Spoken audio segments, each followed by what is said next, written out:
shooting, we'd done a bunch of action sequences in the pilot. And I remember getting called up to the office after they just watched dailies from you too.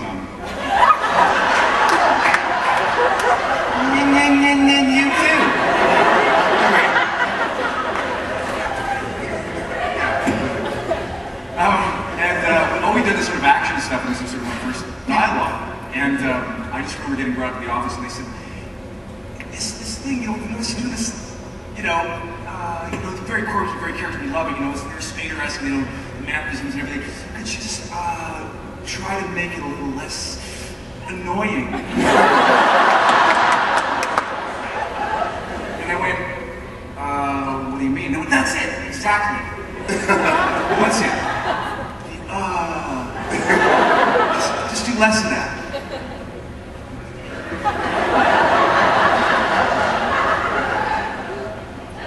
Did it work? No, I don't think so. But the best part about Atlantis is the fact they have Hewlett on there is 10 times more annoying than I ever possibly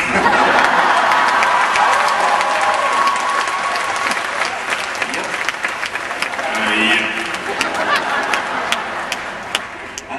Just before Clark, I have to tell the story of Michael and I had met at the screen test, and but we were all.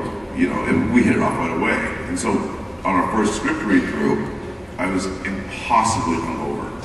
And so I have my head down, and I hear Shanks start to talk. And what was going through my mind was, how did they get James Spader? And I'm looking down, and at the time, you resembled James Spader.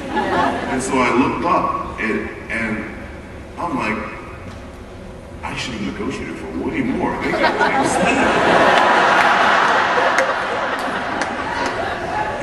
It was uncanny. I mean, when the first time he talked, because read-throughs are, well, especially when you're not drinking until 5 minutes before the read-through, they're very laborious affairs.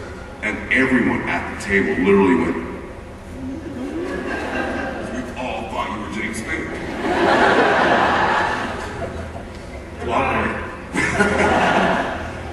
Looking good, baby.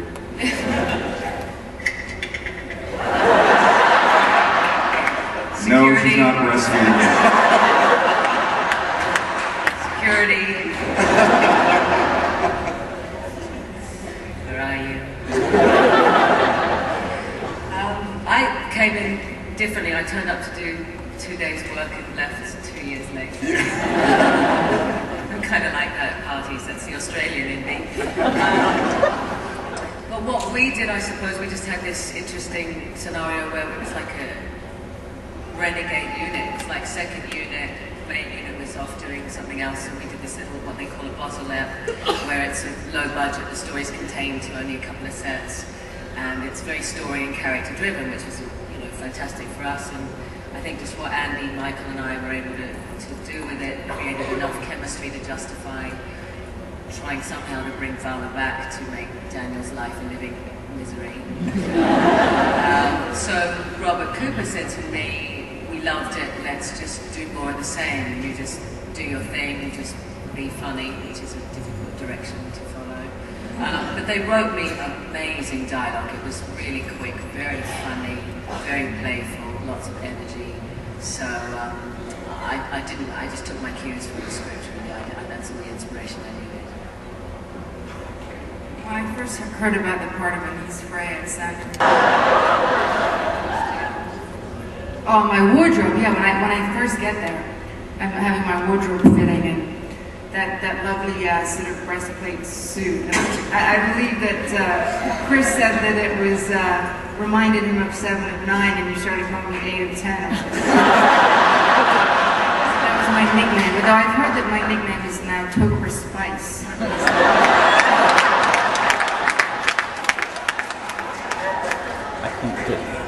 Okay, let's see, I was 18 or so when my agent first called me about it, and I hadn't worked in a long time. I was like on my last leg. I was just desperate, right? So We come to Stargate.